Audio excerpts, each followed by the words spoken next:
Hi guys, I'm Michelle with Next Chapter Counseling here. So the past couple weeks I made two different videos all about how disabilities can impact relationships.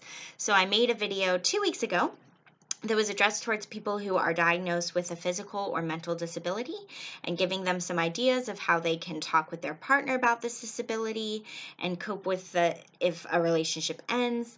And then last week I made a video addressed towards people who are the partners of someone with a disability, giving them some ways to be supportive of their partner, ways to also communicate in maybe a more effective way than they have been.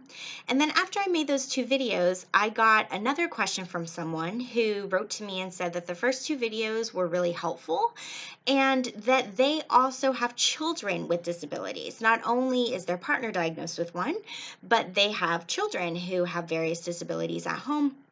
And they really wanted me to make a video that would give some parenting tips for how to really create a positive relationship with your child who has a disability. So this is a bonus third part video to build on the last two. And even though as a therapist, I work with adults and I focus my practice on relationship issues, before I became a therapist, so this was quite a few years ago now, but I actually was a parent educator. So I taught parenting classes. I went into people's homes and taught parenting skills for families who were involved with CPS. So parenting is actually a realm that I feel pretty comfortable in. So I'm going to pull from some of that knowledge that I received when I was a parent educator, and I'm going to bring that into the video today to give some tips and ideas for how you can be a positive parent to your child. Parenting is filled with frustrating, challenging, difficult moments.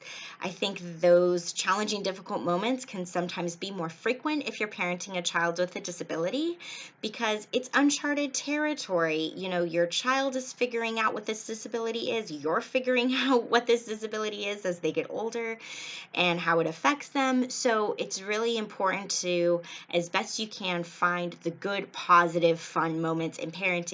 So the last video I gave 4 tips, and I'm going to give 4 tips again today. So I'm going to try to speed through them so that this video doesn't become too long, but I'm going to give 4 ideas of different parenting tips that you can try out with your kids.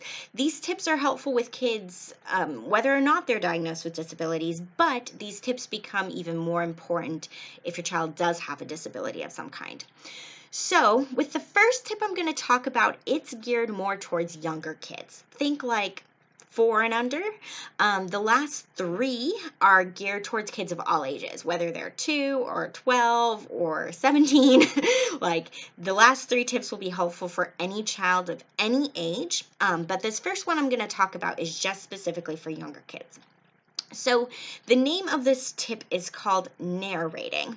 So I'm going to explain a little bit of what parents normally do and then how narrating can be different.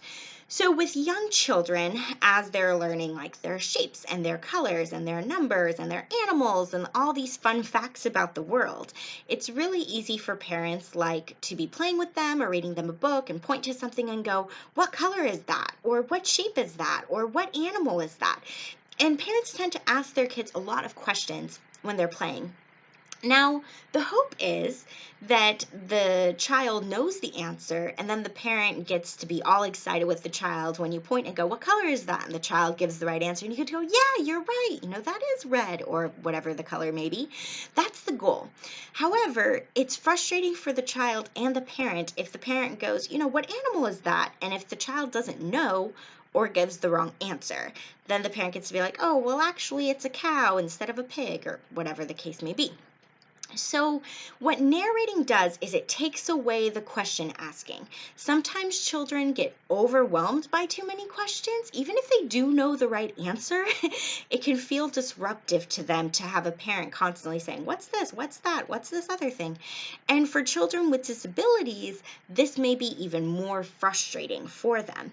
So with narrating, what you do is you basically act like a commentator for what your child is doing when they're playing. So this is a way to show your child that you're really engaged with them And it's a way to pepper in some learning, so to speak, to talk about colors and shapes and numbers and all of that good stuff.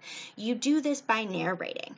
So rather than saying, "What color block is that?" you can say something like, "Oh, you're putting the red block on top of the blue block," like as your child is building a tower. Instead of saying, "What animal is that?" you can say, "Oh, you're having the horse say hello to the cow. They're becoming friends." And this is a way for your child to learn without feeling grilled or on the spot. You can say something like, "Oh, that's a pretty triangle you're drawing. Oh, and you're making it purple. You're doing it with a purple marker." You're just talking about what they're doing. And kids actually learn really well this way by just listening to you kind of talk in the background as they're playing. So that's the first thing that I recommend with younger kids. Reduce the questions and try narrating instead and see what that does in terms of maybe helping both of you feel less frustrated and in terms of bolstering their learning. It can be really helpful. The next thing I'm going to talk about, which again applies to kids of all ages, really all people of all ages, is praise. We all love praise. Don't get me wrong, as an adult, sometimes it can feel uncomfortable, but secretly deep down, it feels pretty good when you do something well and somebody sees it and acknowledges it. So with kids, it's important to give them specific praise. And by specific praise, I mean not just saying, "Oh, good job," or "Nice going," but really telling them what they did well. And to praise progress, not perfection. Especially if you're raising a child with a disability, times of perfection may be few and far between because they may be behind their peers in certain areas. And if you're going to wait until they do 100% on something to tell them they did a good job, then they may never get praise from you. So you want to praise the effort that a child is putting forth, and you want to praise often. John Gottman, who's a really well-known relationship researcher, who studies couples, but his work actually has extended into parenting and lots of other realms, talks about maintaining a 5-to-1 ratio of positive interactions versus negative interactions. Yes, as a parent, you're going to have to discipline, you're going to have to set limits. That's part of the job. But it's also really important to praise and keep things light when things are going well. And so being specific with your praise, like I mentioned, not just saying, "Oh, good job," but saying, "Hey, you did a really great job with kicking the soccer ball today. You kept trying even when you missed a few times. You did great." Or to say, "Hey, that was really nice that you just shared your toy with Bobby. I'm sure Bobby really liked that." Or to say, "Oh, that's a beautiful drawing. I love all the red that you used." Whatever it is, praise often, praise specifically. And praise no matter what age your child is, and praise in the moments when sometimes it seems like everything is going wrong. If you can find some good moment or something that your child is trying to do right, let them know you see it, and then that can get things turned around in a more positive direction. So praise a lot. That's tip number 2. Tip number 3 is to reduce the number of commands that you give. So I used to know this statistic back when I was doing parent education work, and I've forgotten it now. But it was something like in a 30-minute period, parents can give like 20 commands or something like that. Even more? I can't remember the exact number, but it was pretty high. So as a parent, if you actually pause and notice how often you're telling your child to do or not do something, you may be surprised. Kids are given a lot of directions every single day. And do kids need directions? Sure. But can they feel overwhelmed? Yes. And again, if you just pause and notice how often you're like, "Hey, put your dish in the sink, clean up your toys, clean up your room, like turn off the TV, come to dinner, don't hit your sister." Like, there are tons and tons of commands. I promise you're giving over 100 a day. Guarantee it, no questions asked. And this can be overwhelming for kids. So to really make an effort, especially with a child who has a disability, to give one command at a time. Again, regardless of their age, if you know that your child can handle more, you can give a couple commands at a time. But if you tell your child when they come in the house, "Hey, take off your shoes, hang up your coat, then come in here, and then sit down and I'll give you a snack," That's like 3 or 4 commands right there. And for a child who doesn't have a disability, that may be no big deal. But for a child who does, that process may take them longer. And it's a lot better if you give one command, wait till they do it, then give another, and to make sure, again, that you're praising when they're listening to what you say. So it's important to try to give as few commands as possible, like keep it to the bare minimum of what actually needs to happen, and slow down the pace of the commands that you're giving. Because again, the same way that asking kids a lot of questions can be overwhelming, giving a lot of commands can be overwhelming. Nobody likes being told what to do. It doesn't matter how old you are. So make sure that you're doing this in a positive, patient way rather than an overwhelming, hurried way of giving commands. So that's the third thing. And then finally, the tip that I'm going to give, which again, I think it's important for all children, but really super extra important for kids with disabilities, is to not just jump in and give them help if you think they need it. To make sure that if they're struggling with something, if they're getting frustrated with a task or whatever it is, to come in and say, hey, would you like my help? And they may look at you and be like, yeah, I'm feeling really stuck. Yeah, I can't do it. And they may really appreciate your help. Or they may look at you and go, no, I don't need your help. I want to do it myself. Toddlers and teenagers will especially do that, those 2 age groups. They don't want help with anything. And unless it's something that, again, like your child's safety is at risk or something really bad is about to happen if you don't help them, try to give them as many opportunities where if they tell you, no, I don't want help, I want to do it myself, to let them do it themselves and to let them struggle and to let them figure it out. And you can say to them, okay, if you change your mind and decide you want help later on, just let me know. I'm here. But ask before you just dive in and help them. The reality is, for a child with a disability, as they grow up, and if their disability is going to be with them for their entire life, they are unfortunately going to have many people jump in and give them help when they don't want or need it.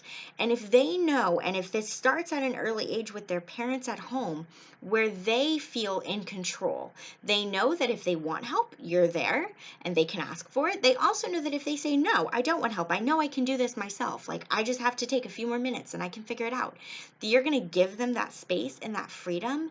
This is one of the greatest gifts that you can give your child, is a sense of like agency and independence, and letting them know that you believe in them, that if they say, nope, I don't need your help, I can do it, that you let them do it.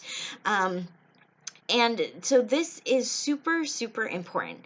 So yeah, I encourage you that if your child is struggling, don't dive in and just help them. Ask them if they would like help.